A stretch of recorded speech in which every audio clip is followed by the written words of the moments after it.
1970s is when the credit card revolution really starts. And by the way, yes, women were excluded from credit cards. Do you know who has the highest level of consumer debt in the United States?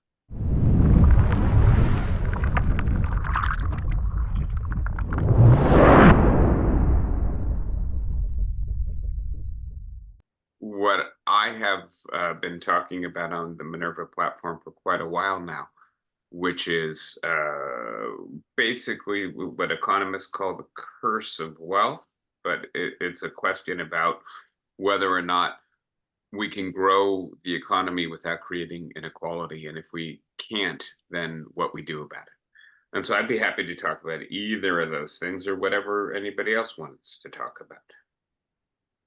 I heard a woman being interviewed this week.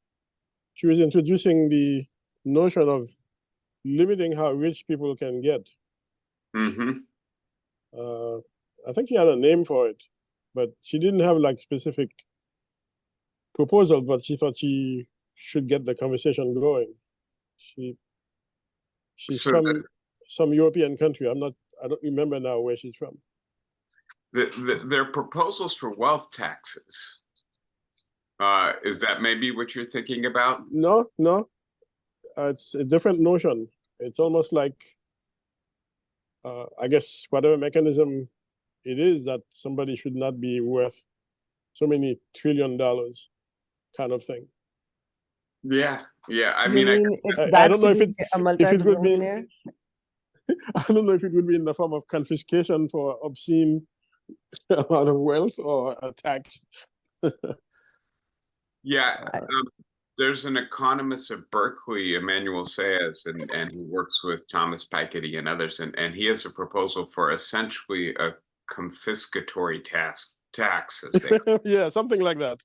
Yeah. And so one proposal would be anybody who gets over $1 billion pays, let's say, 2% of their wealth per year until they get back under $1 billion. Right. So and you know, the Bezoses of the world, the Musks of the world, if you tax them 2% a year, they're going to stay over $1 billion for quite a long time. And so it doesn't like immediately knock you down below $1 billion. And they look at what we could do with that revenue in terms of like, you know, in a snap, we could eliminate poverty in the United States. But Right. the idea I especially like, and so like rushing right to the conclusion, is what's called universal inheritance. And so you take what the average inheritance is for your society, and you say nobody should get less than 50% of that, and nobody should get more than 400 times that. Does that make sense? No, I'm not a numbers guy, and I don't have an economics mind. But well, let's say the average inheritance in the United States is 400,000 per person, right? You know, Mm-hmm. I'm making that up. I'm not actually sure what it is, Mm-hmm. but the idea that no one should get more than $160 million, 400 times that, and no one should get less than 200,000, right? Half of that. And so you tax everything above 160 million in order to fund everybody at, say, 21 getting $200,000. Right. And they can use that money to fund their education, to start a business, to buy a home, whatever it is. Does that make sense? No. I like the idea of I like the idea of being what will I get and, then? But where's the inheritance coming from? Inheritance comes, well, the average inheritance right now comes from people's parents, right? I know a lot of people who died, they have to do a GoFundMe to bury them. So Mm-hmm. I wonder, you know, I did that. Yeah, how do you figure those people? The class I graduated from at Mm-hmm. the high school I graduated from just did this for one of our classmates. Just did Mm-hmm. a GoFundMe to be able to bury that person. Right. And great gratitude from the spouse who organized it. But having said that, you're absolutely right. This is part of the problem, right? We live in a society in which the net worth of half of our society is $400 or less. Right. I mean, it's stunning. I think like that should be a gut punch to hear, right? Half the people in our society have less than $400 in assets. That means Right, they're right. flat tire away from being broke. And then the other half, and especially the top 20%, are passing on millions of dollars to their children. And so one of the things, and again, we could talk more about this, but one of the things that I think was really important about the 20th century, about the New Deal, is we deliberately tried to create a middle class. And I say we, right? You know, Franklin Delano Roosevelt and the New Deal, and then a succession of presidents. And by the way, the middle class they created was almost exclusively white. And because they refused to give federally subsidized. It was a pilot project. Pardon? It was a pilot project. A pilot project. Nicely put. Yeah, one of the proposals. If it works for whites, then maybe we could think about making it accessible to other people. I'm not opposed to this. Yeah, no. And there's a group with the Academy of the Arts and Sciences that says, look, African Americans were excluded from this from 1930 to 2020. Let's give them what they didn't get, like the GI Bill, right? There were a lot of African Americans who fought in World War II. And as a result of their service, they were supposed to get a government-backed mortgage to buy a home. But because we let the states administer this program, and because most African Americans lived in the South, they set up separate VA offices. If you were white, you went to one. If you were black, you went to the other. If you were white, they helped you get a mortgage. If you were black, they helped you go back to sharecropping, right? And so yeah, one of the proposals is, look, we owe this to these people. Let's actually do it. But I think, frankly, more likely to work in 21st century America is universal programs. So let's not exclude anybody, but exactly. also let's not racially target them. And then, like, the idea that every American should have enough money at the start of their life to buy a house. That's what we did for a lot of white people in the middle of the 20th century. And the result is we now have a pretty stable middle class. But 50% of our society is left out. Let's bring that other 50% in. That's the kind of proposal that I'm looking at these days. And it probably would work if this money is tagged for education and housing. Well, it's up to the individual who inherits it to decide how they're going to use it. No, I'm saying to make it, because I can see how people will fight something like that, which is to give free money for people who didn't work for it. You know, it might be. So did Bezos' kids work for what they're going to get? Their dad worked. Let's grant that he worked. Right. Well, people don't know the details of these multimillionaire or billionaire lives. They don't know how they acquired their wealth, you know? So they don't know, they don't care. They imagine, you know, that I can see like an electorate thinking that, you know, their sympathies are more with those people than whoever's going to receive lots of money, because the electorate tends to think like that. Yeah, no, we tend to think of the deserving and the undeserving in our society, right? And everybody wants to think of themselves as deserving, and often wants to think of the people who they don't want to provide benefits or assistance to as undeserving, right? But you know, at some point, on the one hand, we have to ask, is that accurate? You know, do the children of the very rich actually deserve every penny that their parents want to give to them at the time of their death, and all the assistance. Remember that they're getting so much assistance throughout their life while their parents are still alive. They don't really need in excess of $160 million once daddy dies, right? There's a footnote in there, by the way. Yeah. There's like this common theme of baby boomers at odds with millennials. Yes. So it's not like dad is ready to keel off and leave the money anyway. He seems to be wanting to keep spending it, keep using his assets, especially the house. But and to be as clear as possible, I haven't done the math on this, but Thomas Piketty, who's a very good economist and who I'm drawing these ideas from, has done the math. And his suggestion is that, look, you can get up to 400 times the average inheritance, and everybody else can get at least half of the average inheritance. And that works with a simple inheritance taxation system. And that we used to do something like this.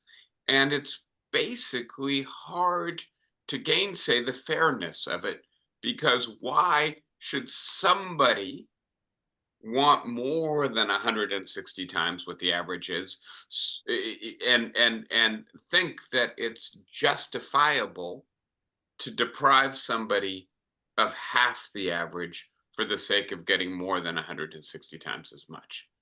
It's a kind of greed that it's hard to look somebody straight in the face and say, no, I need more than 160 times the average, so therefore you can't have half the average. It would produce a different kind of society, maybe a kind of society in which we would have a stable middle class, but also a little bit less competition, a little bit more care for each other. That's my thinking here is guided by the idea of a democratic political economy, right? What kind of economy do we need so that we can be sufficiently equal to each other that we can actually all participate in politics on a basis of mutual respect and civility? We don't have that right now, and we are going downhill as a society pretty quick because we can't sustain it. Anyway, let me stop. That's one of my hobby horses right now.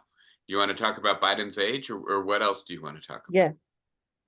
Yeah, Biden. so the stuff I don't even understand the politics of what you're saying, because living in United States, it's such a capitalistic society, and one of the reasons that nobody wishes to live in China is because the state takes over everything, and they can make a rich person poor and a poor person and keep a poor person poor also. So I was basically saying about your theory that can the state just overtake your rights once you start giving it? Well, so it's funny, Sophia. For example, in Pakistan, we come from Pakistan, so I mean, it's very hard. That's where I was going. And China is worse. You've been in this country for about 25 years, right? Yeah. Yes. And we've been this hyper capitalistic, people call it neoliberal, or much less concern for ordinary people. Greed is good, just get what you can get, for the whole time you've been in this country. But having said that, if you do the history, the United States was not like that. And it's not that long ago, 60 years ago.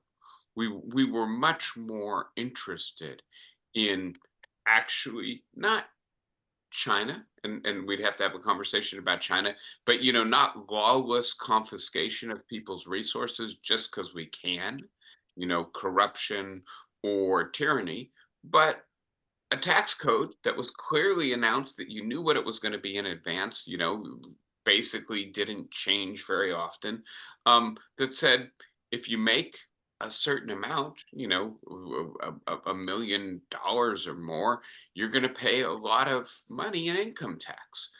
When you die, if you have a lot of money, say $10 million or more, you're going to pay a fair bit in inheritance tax. That's America in 1960, right? America in the 2020s is a different society. And in part, what I'm saying is America in 1960 was a better society. We had a bigger middle class, but we also got along better. And I got to be careful because it's not better in every regard, right? It's not better necessarily with regards to race or gender or sexuality, but it's better with regards to the distribution of income and wealth. And that's a place I think that we could get back to and might make it, just a better society, a better democracy, a better community if we did. But I think time just moves forward. It doesn't go back, you know. It doesn't well, move we went backward. back. We went back to where we were. But we didn't go forward, Sophia. We went backward. I mean, and I could actually, do you want to see? I'll show you a slide real quick, right?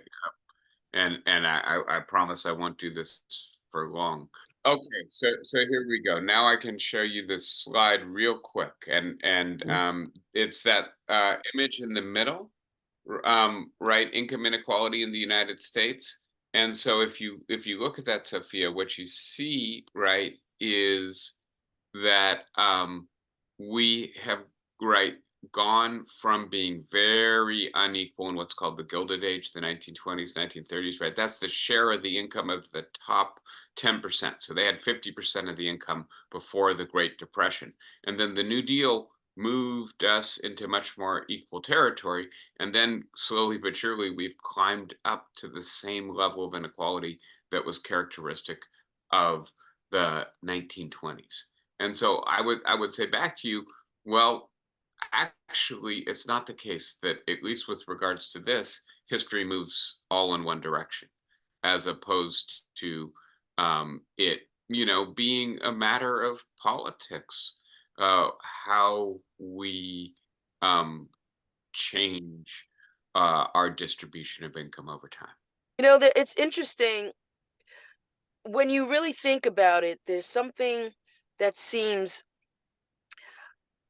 a little uncomfortable about the thought of having wealth redistributed, in terms of,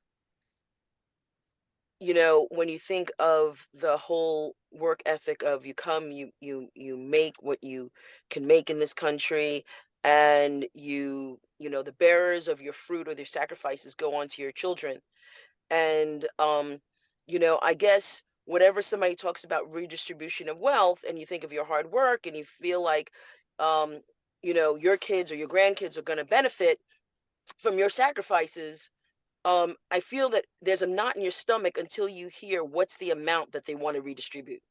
So when you start talking about, oh, it's $1 billion, all of a sudden people like, oh yeah, that sounds great, that sounds wonderful, it doesn't sound terrible, because you're not the person with the $1 billion, right? So it's just interesting as to where your comfort level is settled with this, in terms of redistributing everything, and how that does a little bit compete with the thought of, you come to this country and you work really hard and you produce and you give and you make sacrifices for your kids and their kids. It's there's something about it that just like a little unsettling. Yeah, and I get it, and I think part of it is knowing where that threshold kicks in. So if it's $160 Exactly.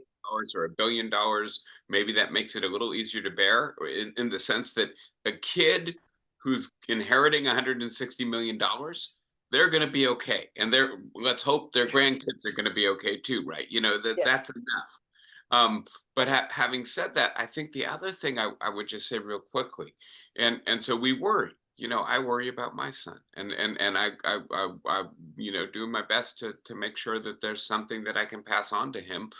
But part of the reason we worry is because there's so little security in this society, right? If you don't make it and you don't pass it on, watch out, right? And I do think you talk to, for instance, Norwegians, and their tax rate is like 60% for everyone, and then it goes up, and you're like, wow, why do you guys even work?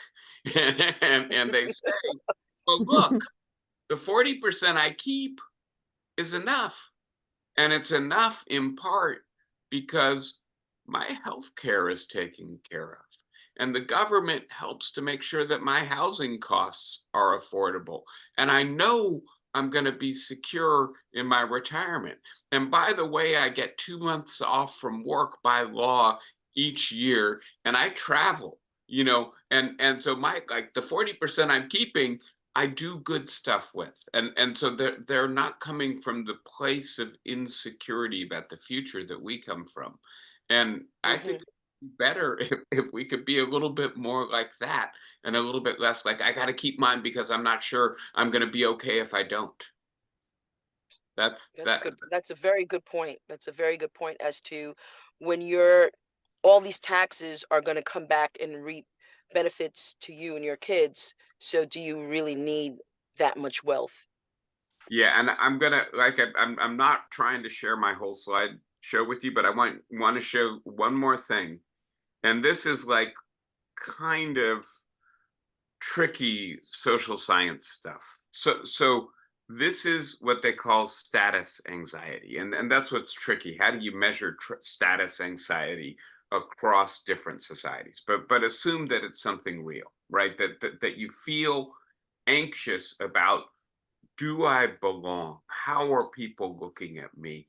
Am I attractive, smart enough? Is the car I drive a car that says I've made it in this society? And so this is status anxiety in a high inequality society, in a medium inequality society, and a low inequality society. And then this is the poorest people in each of those societies and the richest people in each of these societies. And is this making sense at this point? Yeah. Yes. The level of anxiety of the richest people in a high inequality society is equivalent to the level of anxiety of the middle income people in a medium inequality society. And so you see what I'm doing? I'm going across to see where is that level of status anxiety for a middle income society. And then you can keep going across, right? And look at where it is for a low inequality society. And what you see is almost the poorest people, right? In a low inequality society have the same amount of anxiety and stress as the richest people in a high inequality society. And what these social scientists, they're actually public health doctors. This is not like economists or political scientists. Those are British public health doctors who do that research. What they find is that in the low inequality societies, people live longer. They have less heart disease, less obesity, less murder and incarceration. And their theory, and I think it's a pretty interesting theory, is that it is status anxiety that's driving all of this. It's because in a more unequal society, even the rich people are wondering, do I fit in? How do I compare? Am I keeping up? Right? And they're constantly, in a sense, competing to make sure that they're okay. And that's hard. That's hard on the body. It's hard on cortisol production. It's hard on stress level. And that turns out to be a really important pathogen.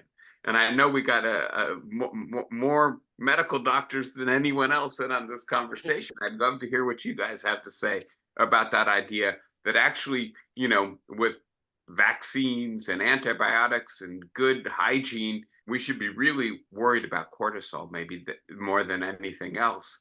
And guess what? Inequality is driving high cortisol levels in high inequality societies. It's a public health claim from these British public health doctors. I kind of agree with you because coming from Pakistan, one of the things that I felt when I came here was to really love the fact that the hospitals were so well equipped, and they were which in Pakistan, if somebody came in like a crisis, sometimes you just didn't have the stuff to assist your patients with.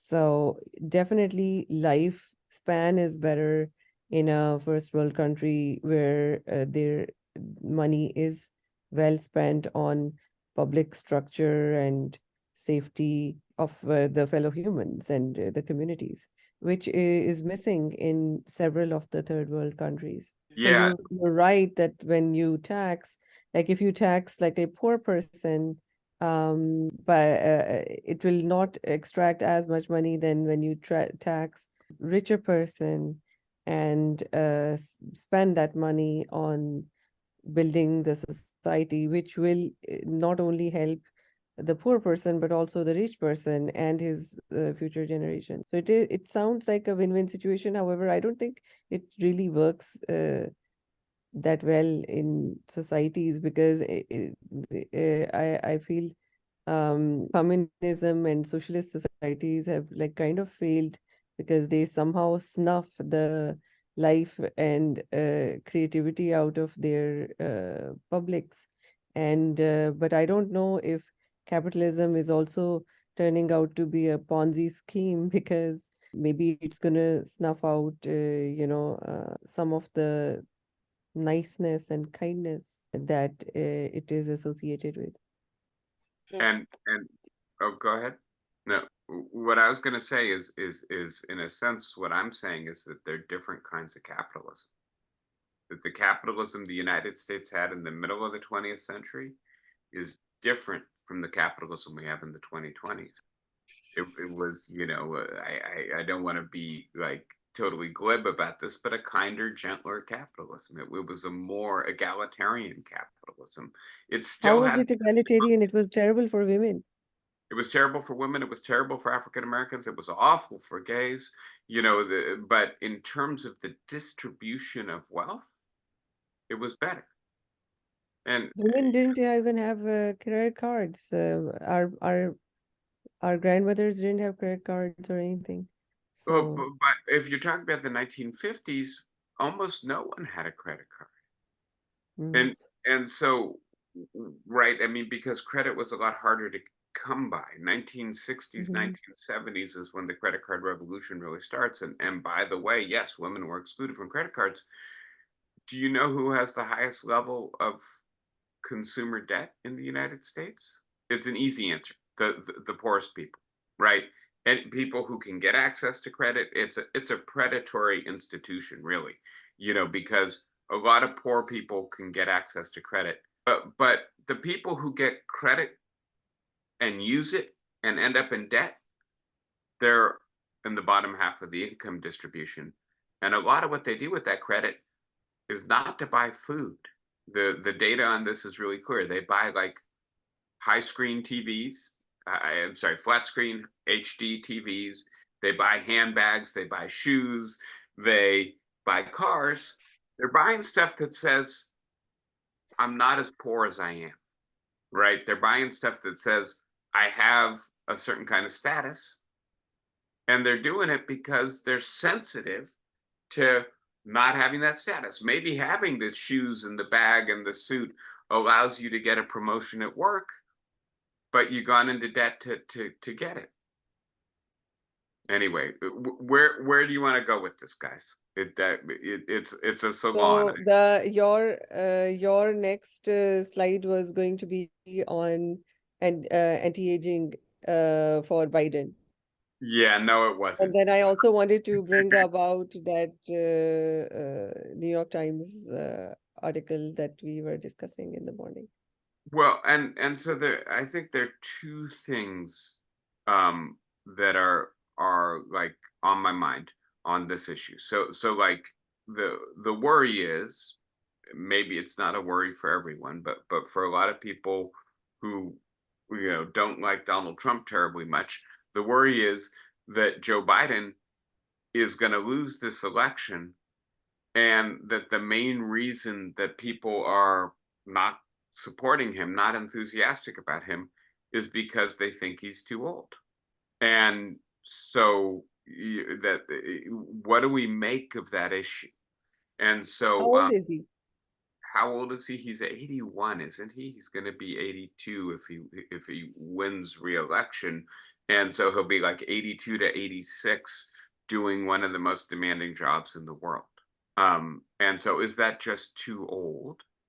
And Yes. in a sense, are we already Yeah. seeing that he's too old because he stumbles and he falls and he walks like an old man and he fumbles over his words? He confuses Mexico and Egypt, right? When he's talking about what's happening in Gaza. And so Andrew Rosenthal, who's supposed to be here with us today, wanted to talk about this theme, and we were going to talk about this theme. And he called my attention to a Substack by a woman named Margaret Sullivan, who was the public editor at the New York Times. And so like her job was to like say to everybody else at the New York Times, here's what you're doing well and here's what you're screwing up. That's what the public editor is supposed to do.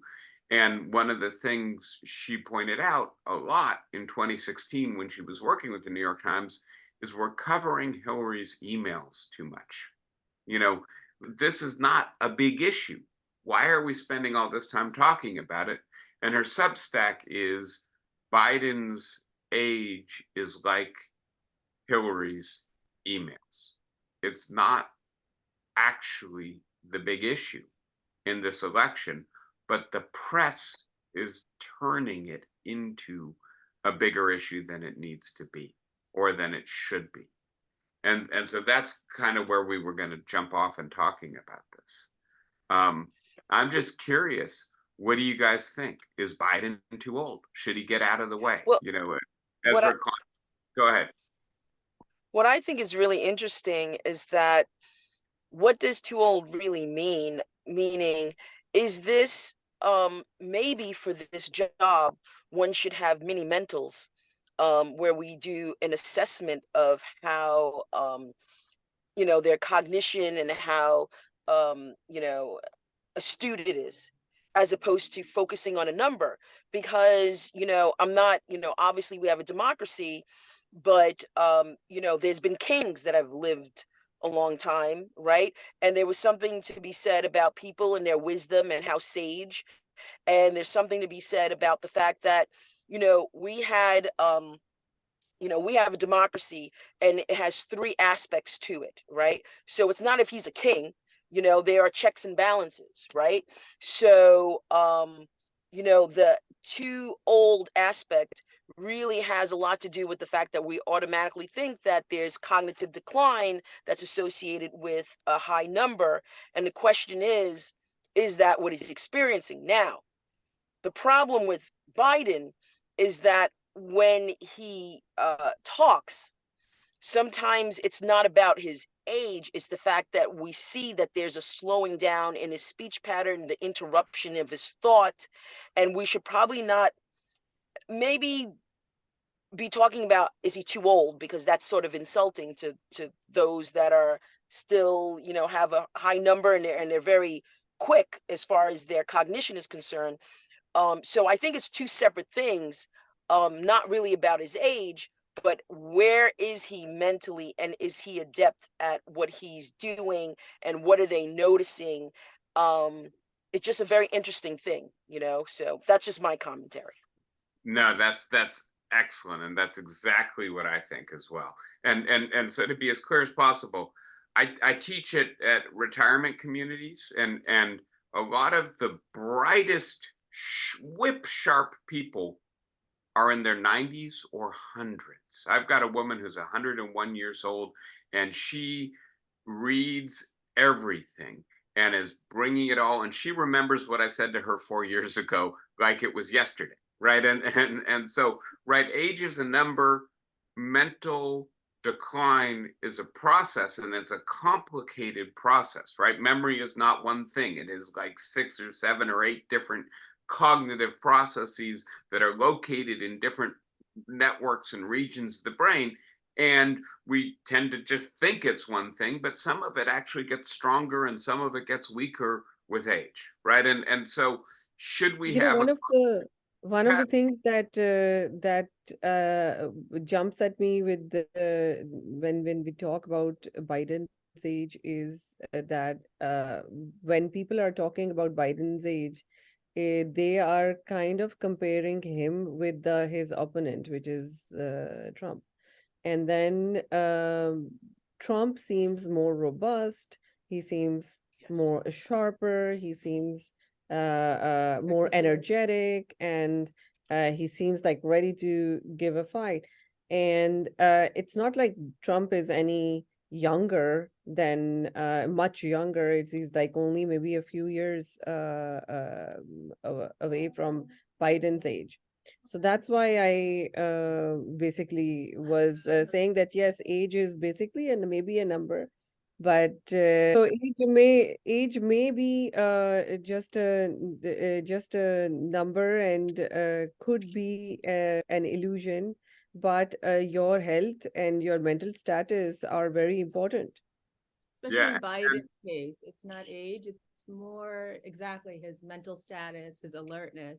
When you asked if Biden is too old, I didn't mean for the age factor, but just personally, I think Biden personally, even when he talks, he's not as articulate, he's not as alert, he gets countries mixed up.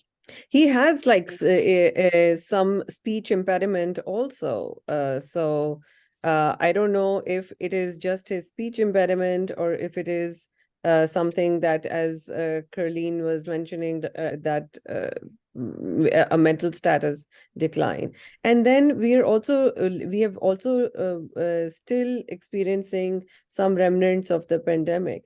So people who get sick often as you're aging, there can be a quick change in mental status because human brain is nothing but like one of the most complicated computers that you have ever encountered, and it can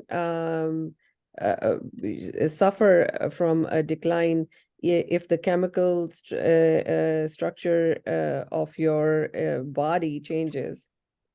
well, So, and I would to Carlene's suggestion that we maybe need some sort of cognitive test to, and I don't want to say it's a qualification to be the president, but we do ask them to have medical tests, right? I think it should be. I think it should be a qualification.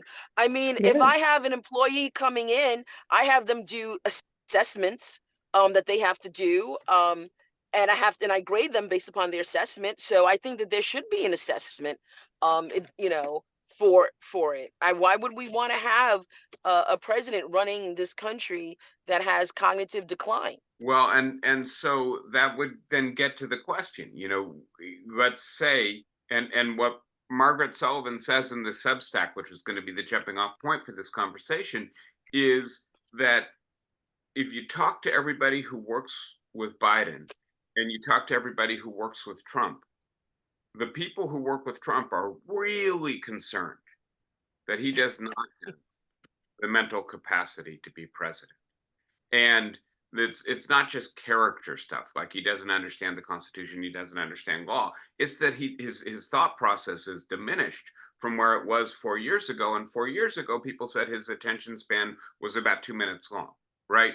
Whereas Biden actually is making good decisions, even if when he talks, he sounds like he's diminished. And when he walks like an old man.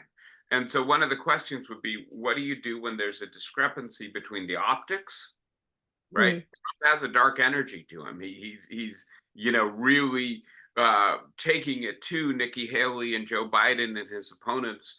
But does he have the capacity to actually make the complex decisions that a president's supposed to make? Biden doesn't have that energy. He doesn't present in that way, but does he actually have the capacity to process the information that we're supposed to be? And what do we do when there's that discrepancy? And that's in part why I guess I'm wondering. Yeah. But you know why I'm saying maybe it shouldn't just be like, you don't pass the test, you don't get to be president, is because maybe some of us prefer Trump, despite the fact that we don't think he has the mental capacity, if that's what the test shows, because we like his values, or we like his policies, or we like his charisma. And that's a, you know, part of a democratic process. It's not just we want a qualified president, we also want a president we agree with, or that we admire, or whose energy we think is good for the country. You know, so when you were comparing the two presidents, and you were saying that the two presidential elections where you said that is Hillary's email same as Biden's ageism for Biden. So we can also discuss the article in New York Times about the fact that anti-aging is just a myth. So on one hand, you're there. So I don't know what is the standing of New York Times on anti-aging, and simultaneously trying to target the fact that age is not a problem for Biden. I mean, that's like an escapism in tackling the subject matter. Well, Can so I make a oh, go ahead. please, yeah. Yes. I was going to make a comment, and I was saying that I think the problem in this situation, when we're talking about Biden explicitly, is the fact that we're using age as just a shorthand. Because if he came off as very quick, and maybe if he didn't have the impediment, we wouldn't be having this conversation. Because as we've talked about, there's only about 5 years between the two candidates, right? So I think we're being polite, actually, by using the words age to this Biden situation, by saying, you know what, you're not quite there because of your age, as opposed to what people are thinking, which is that he's cognitively slow. And the term that, unfortunately, that it's so sort of sad, but the term that Trump had used in the beginning, his nickname Sleepy Joe, he's coming off as this kind of slowness. And I think that we're using the term age, but it's not really age. It's like we all sort of see the same thing.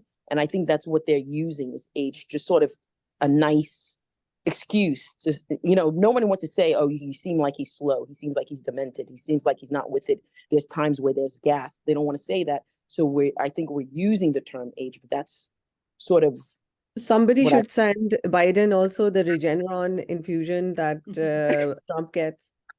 So listen, whatever it takes. and But except that Biden can most likely may not be able to afford it. Trump can. I don't think it's covered by insurance unless you have COVID or something. So I had a joke which Sophia's already heard, but the joke is that part of the problem with American democracy is that our Constitution is like 230 years old, and it doesn't work very well for the 21st century. And then the question is the president as old as the Constitution, right? You know, is Joe Biden, and it's the embodiment of this ancient institution that just doesn't work very well anymore. And in part, what we want from a 21st century president is somebody who's more energetic, more charismatic, and going to breathe life back in to this moribund institution. And that Biden just doesn't cut it. In a sense, why we wanted him in 2020 is because he was old and slow and boring, and we were fatigued with all of the crap coming out of the Trump. And now maybe we want more of that, like ride the whirlwind kind of politician, as opposed to like this slow old guy who looks just like what we don't like about American democracy, which is it doesn't do much and doesn't have much capacity. I'm gonna ask this question from Dr. Perez, and I also have like two doctors sitting over here, and Dr. Kralin, and there I think the June, and also Hassan Asif and Daza are there, who are also in this conversation. So I would like to ask that if if Biden is unable to handle the stress that of running this election, and so then who takes over? Like, is it who's going to be the vice president? The Kamala Harris, the president, the next president? Who's next? That's what would happen in this situation. I mean, the way our Constitution is set up is that if there was an issue with the president, then the vice president would take over. So a lot of people might But who also would ever have. say that? But who would ever say there's an issue? Who would ever say there's an issue? Look at Mitch McConnell. He's like, obviously he's had decline, and no one's going to ever say anything because we need a warm body, or the Republicans need a warm body in that seat. So it would be the same thing. If we saw the president falling apart, nobody would actually even pull him out, right? They would probably just keep him because there's so much politics involved. Look what happened with Reagan. We knew that Reagan was out of commission and Nancy was running it. We'd rather have the, have that seat by the president or representative of the president than by the vice president. That's how it always works here, because it's all about politics. Yeah, there have been 3 times in American history, at least, when the president has been clearly incapacitated. And generally speaking, it's actually the first lady who governs, right? It's the wife. And so this is true for Harding, this is true for FDR, this is true for Reagan. You know, famously, or at least allegedly, Nancy Reagan was consulting with astrologists to make about national policy, because Ronald Reagan was basically a little checked out, and Nancy was making this. Yeah. And so that's awesome idea that the VP automatically takes over.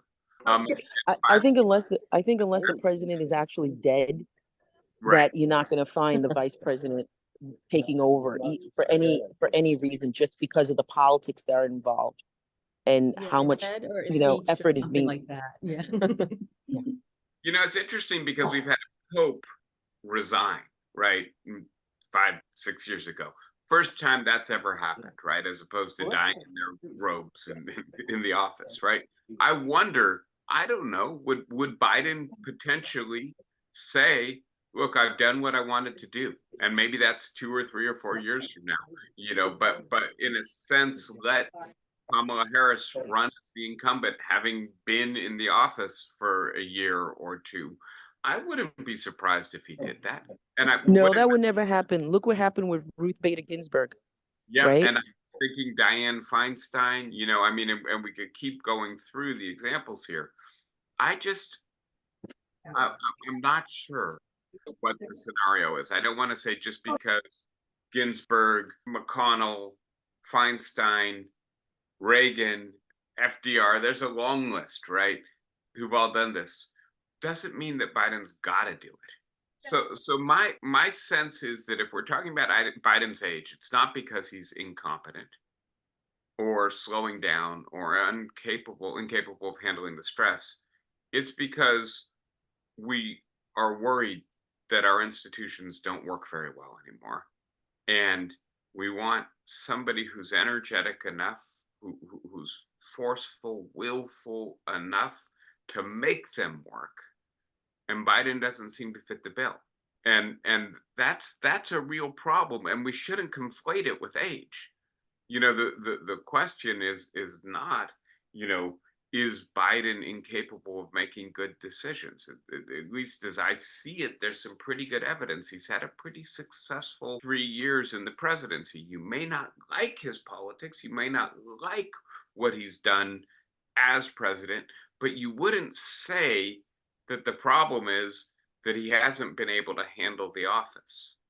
And so unless there's some steep decline occurring, then the issue is not really that he's incapable. The issue is maybe that he's not energetic enough to force this old institutional structure to do the stuff we wanted to do in the 21st century. that seems to be as much a problem with the institution as a problem with Biden. Yep.